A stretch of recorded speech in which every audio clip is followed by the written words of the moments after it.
Hey, all you hot messes. We're back. It's me, Jess. I have with me today our co-host. I feel like we don't really need to introduce you anymore. Yeah, at You're this just point, here. yeah, I'm just here. You're here. I'm the personality hire. That's who I am. I had no say in this. I'm so sorry. So yeah, I'm here. My name's Vinny, aka Mr. Thomas English, aka Amazing.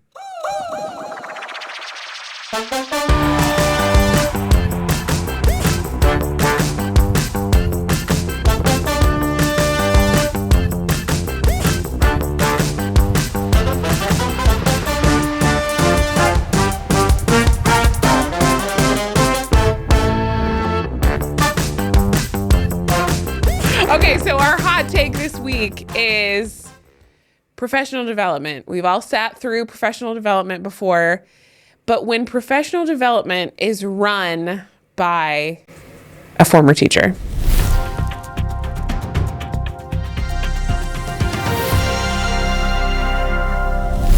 How can you teach a professional development on teaching if you've never taught? Oh, all the time. Like, have you ever had anybody come in for like curriculum development and they've never been in a classroom before? I've seen many people that should never be in a classroom that have definitely been teachers. Yes. Yeah. Oh, that's another one. Although this does remind me of another topic that's quite hot at the moment, is people who have a social media presence as a fake teacher. Like they do comedy videos as a teacher, like POV, your English teacher.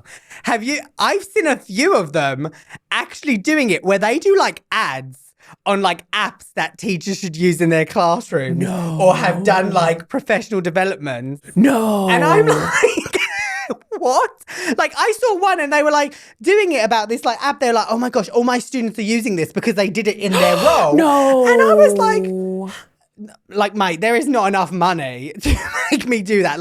And I don't agree with that at all. And I think that kind of bleeds into the professional development. I also think if you're not a teacher, if you do teaching is your thing online, I think you should not be advertising things as if you are a teacher, right? Trying to promote them to teachers. That's, to me, that's just wrong. Ethically, I don't agree with it. If there are questions on whether or not you are in the classroom, don't be giving advice or just I don't know. It's really weird. You shouldn't be selling your professional development.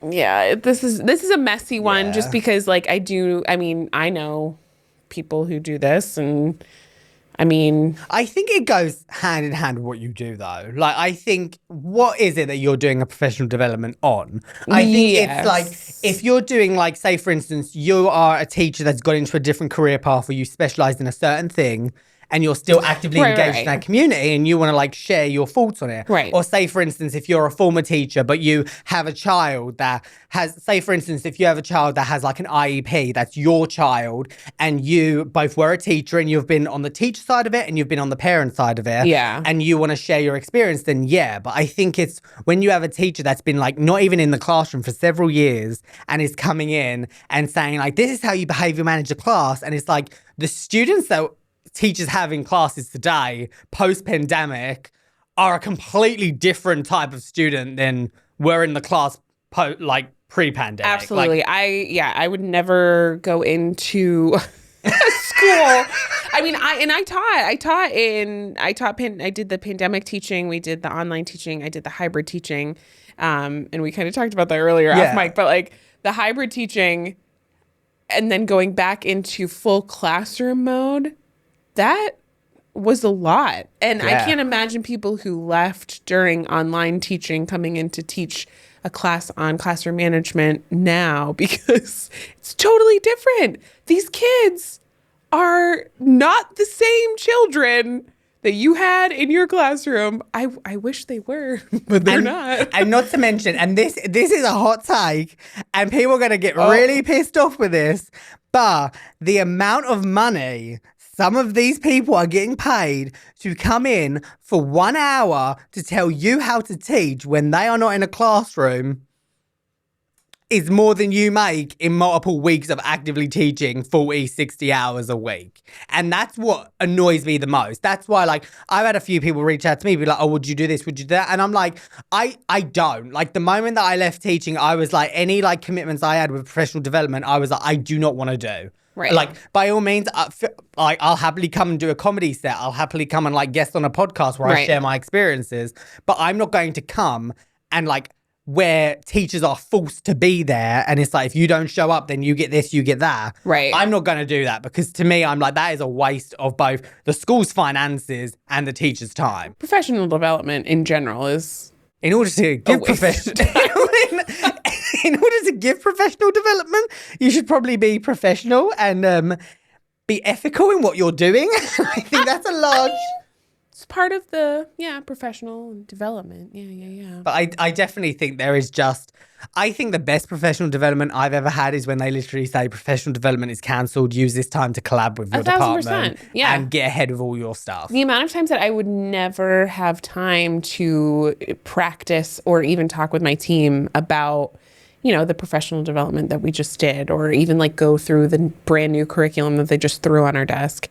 Like, that is such a great use of professional development time and then to talk with a team. There's also like when you get professional development where it's literally they put secondary and elementary together because they're like, oh, this is applicable for all grades. And I'm like, I am not going to use mind dice with 18-year-olds. Like, that may work with your 5-year-olds, but it ain't going to work in my classroom, mate. And this is just wasted an hour of my time. Yeah. Like, I think, it goes hand in hand with that, where I think the main thing is, I believe it's more beneficial to ask teachers what they actually want support with and structure professional development with that, and not necessarily outsourcing, but finding someone in your district within your school that can effectively give the development or training. Yeah, that's a great idea, is to find people within your district. Let's not be paying these edge celebrities for... Exactly. It's like, I think it would be more beneficial, and I think so many more teachers would be more willing to do it if they were effectively paid for it, because they just get told at the drop of a hat, oh, you're going to be running this workshop, but they don't get paid extra for it. Right. But then someone from outside, oh yeah, we're going to pay you X amount of thousands of dollars to come in just to tell us what to do and then just go home. Like, So for me, it's a no. Professional development in general is usually a no for me, and that is a very big... I think the only way that I see it as acceptable is like if you've got someone coming in to do like a keynote, or like even like if they're coming in to do like, a pep talk, like a morale, like it's them, or like a kind of like TED talk comedy set, something like that. I think you're not telling the teachers how to be a teacher when you're no longer a teacher. Right. But it's another thing to be like, I'm here just to like boost morale. Then but at the same time, there are still teachers that would be like, my morale would be boosted more by being in my classroom, getting my stuff done, which is a fair point. To force someone for their morale to be boosted is always a great way to start. Yeah, awesome. I think it's positivity, like being forced into it. All right, speaking of being forced into something, I'm going to force myself into my suit jacket because it's time for Hot or Not.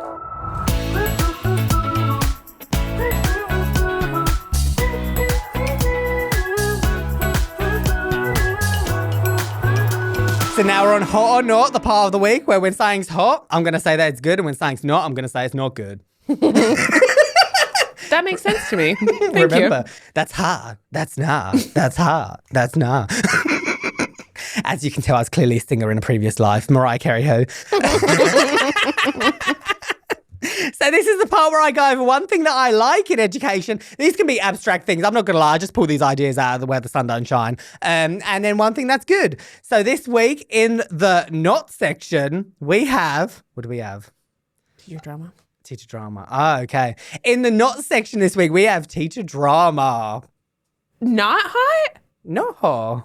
Why? You like teacher drama. As long as I'm not involved in it. I'm like, it depends what type of drama it is. Right, this one, I'm going to put this as a hot not, like it can go even, we're going to have a debate on this one. Okay, I like it. So, my version of teacher drama that I think is not hot is when it is literally over the most pointless stuff. When it's like, I remember like subbing and I'd go to an elementary school and you would have like elementary teachers literally at it over saying like, oh, she said she didn't like my display. I spent so much time on that. How dare she? She was the only teacher that didn't come over to me and say how nice my display was and literally go off. And I'd be like, is this really like necessary right now? I definitely think that's the type of drama that I don't like. I also don't necessarily like it when I'm like, to me, I think there's a difference between venting and laughing about issues and just absolutely trauma dumping. This is so bad and bringing someone down with you. Like, I very much am like, I like to vent, and as I vent, I joke, I do impressions, I laugh. Right. Like, because my therapy is laughing through it, as opposed to if I just take on everyone's like, this is the worst. Right. Every day's so bad. That's when I'm like, I just can't. Like, okay. Yeah. All right. Okay. Interesting. What is the teacher drama that you like? The stuff that I'm not involved with. Like, I love listening to people talk about, did you see the way that she looked at me when I asked that question? Like, I love that stuff. I love picking apart people's...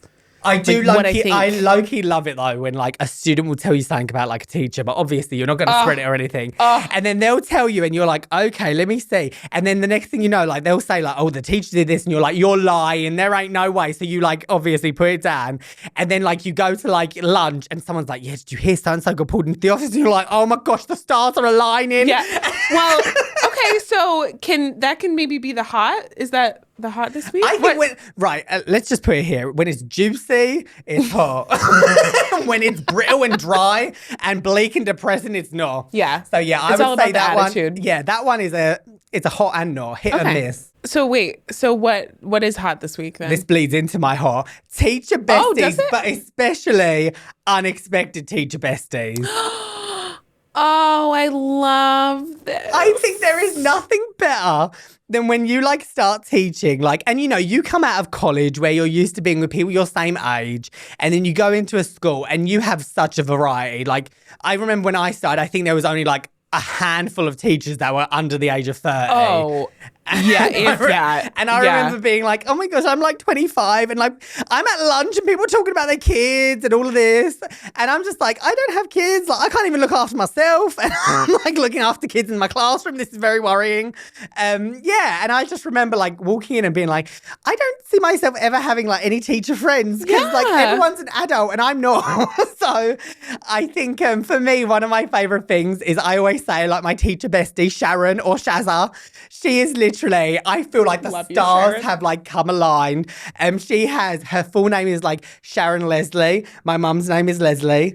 Her and her sister's name is Sharon. So Sharon Leslie is both my mum and my aunt. And Sharon has the exact same birthday as my mum. I'm like, if that does not tell you that like there was something in this universe saying that we should be best friends. Together. That is the most... So yeah, I love beautiful story. I love it. I like ring her up. Even now that I'm no longer teaching, I'll ring her up. She'll tell me about the kids that I used to have, and she'll be like, "This one." I'll be like, "Oh, don't even get me started on that one. I remember 2 years ago when they did this." And I just think it's so nice. Like, I think you can really find some like really great like best friends in a school, and like I think especially the unexpected ones are the best ones. I agree. Find those people in your school that are like totally not what you think would be your best friend.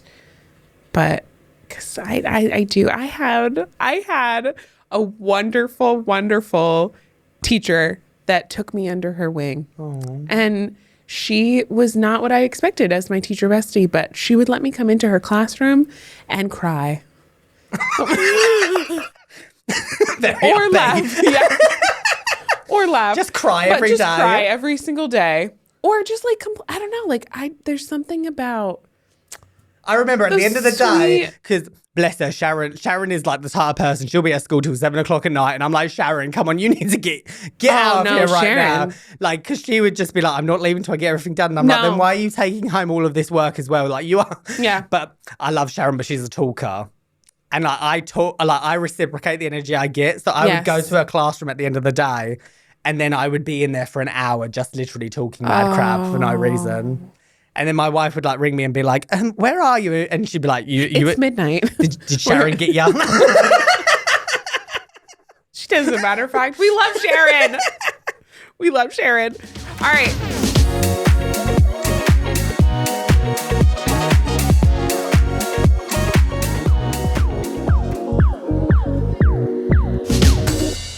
Okay, now it's time for U.S. versus UK. The subject for the U.S. versus the U.K. And I think we have a chance this week.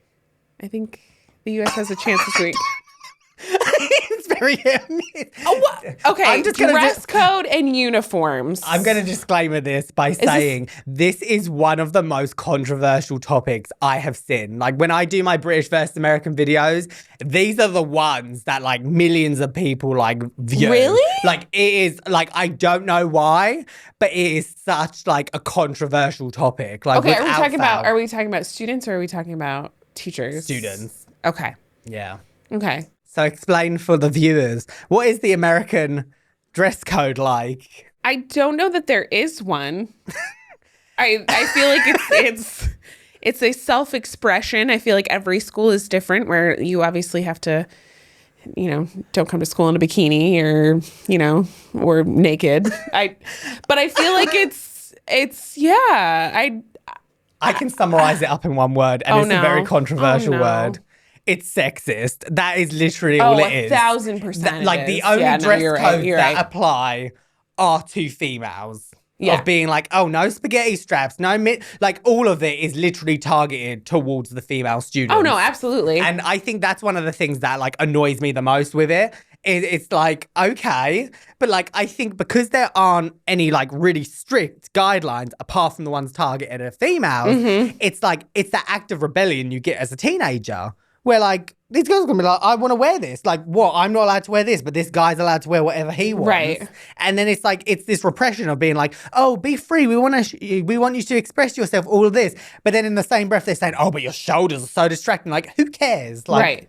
I just think there's too much like emphasis on that, and that's what I don't like about it. Yeah, I mean, like as a girl who grew up in in the American school system, I actually went to a private school, and I was written up multiple times for my dress code because, I have a curvier body and I was not stick thin like some of my other classmates, so I would get called in for being too distracting because clothes didn't fit me the way that they fit the skinny girls in class. Well, and I remember as a male teacher, I would feel so uncomfortable having to say to my gosh, a female student, like, oh, I'm really sorry. But like, I'd be like, that's not my place. Right. Like, I don't feel comfortable. So then it's like, I would then have to go to like a female teacher and be like, I'm really sorry. Like, can you have this conversation? Because I don't want her to feel like I'm not looking at it. I don't want to. Yeah. But it's like, because that's the policy. Or you'd get like admin be like, you need to tell them about that. And I'd be like, can you just tell them? Because now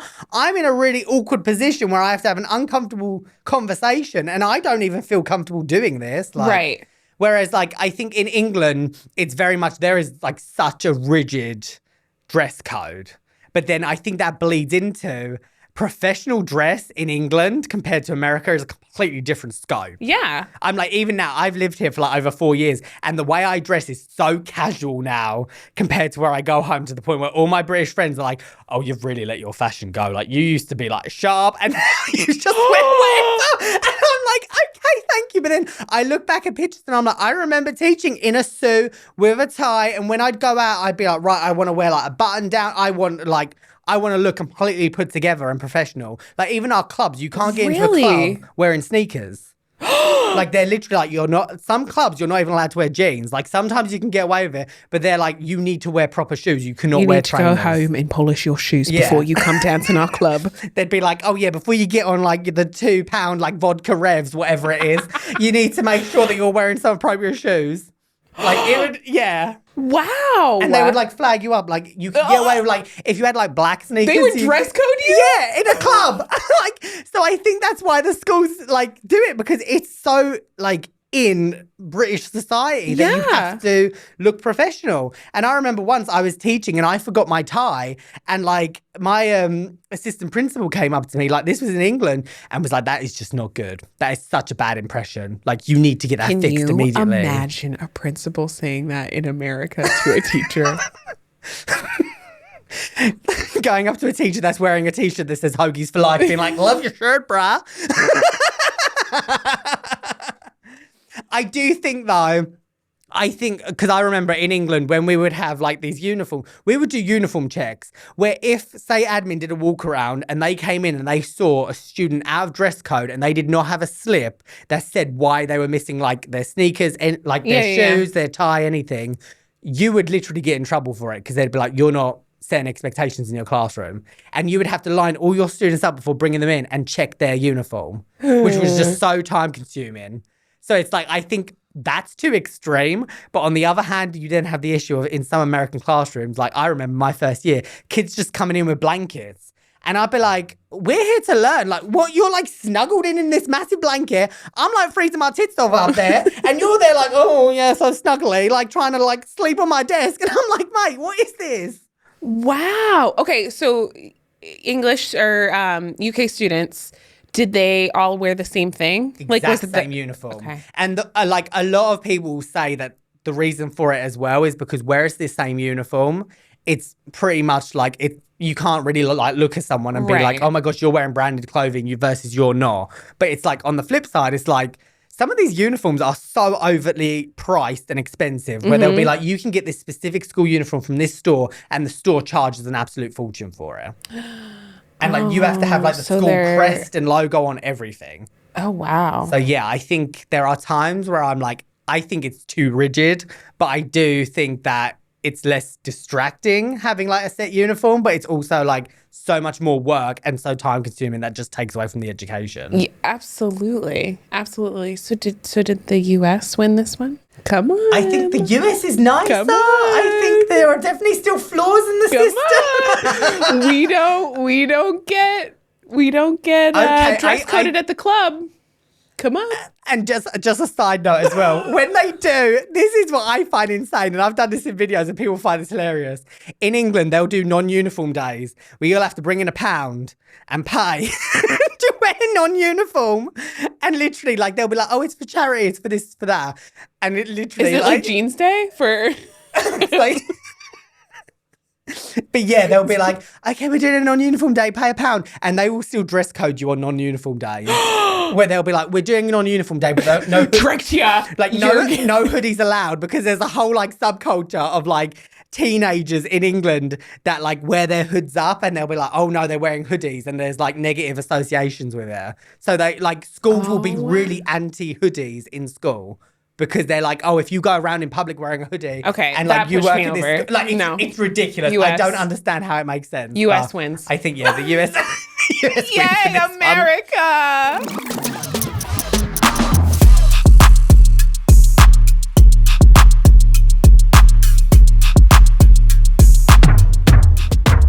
It is now time for Grind Our Gears, where we get 30 seconds to complain and rant or say nice things about the things that really make us angry. Do you want to start? No.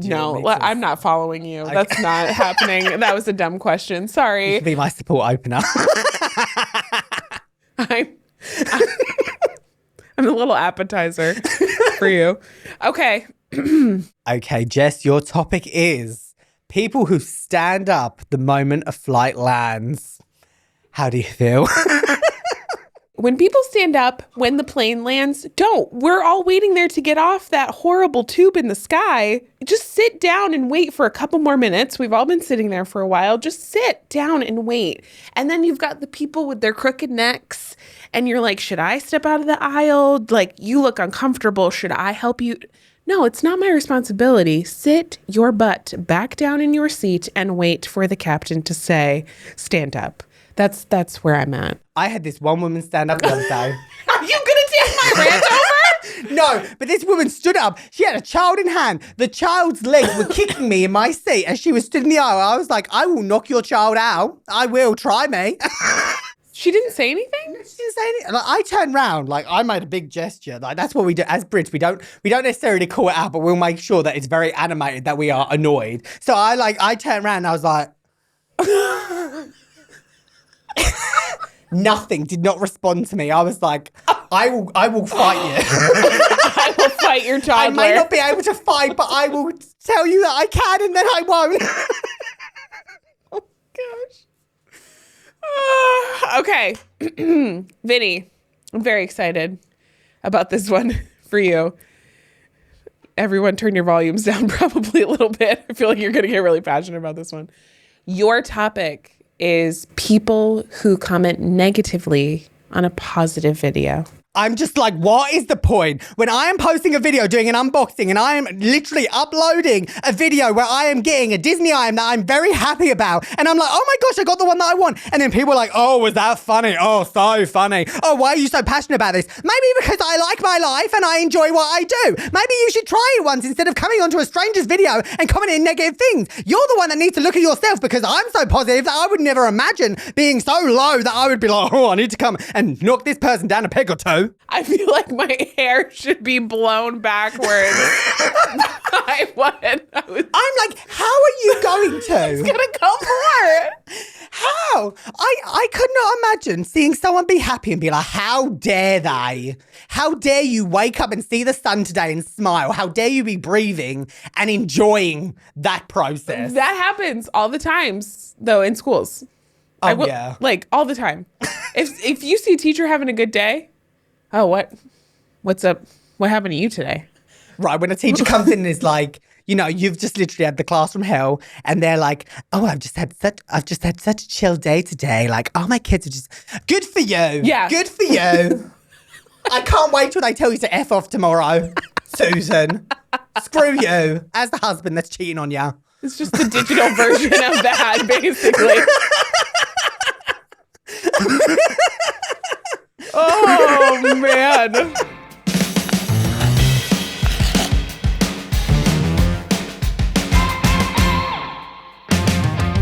Now is the time where we highlight people in education who do not get the recognition that they deserve a whole lot. And this week we are going to highlight and applaud teachers who have second jobs.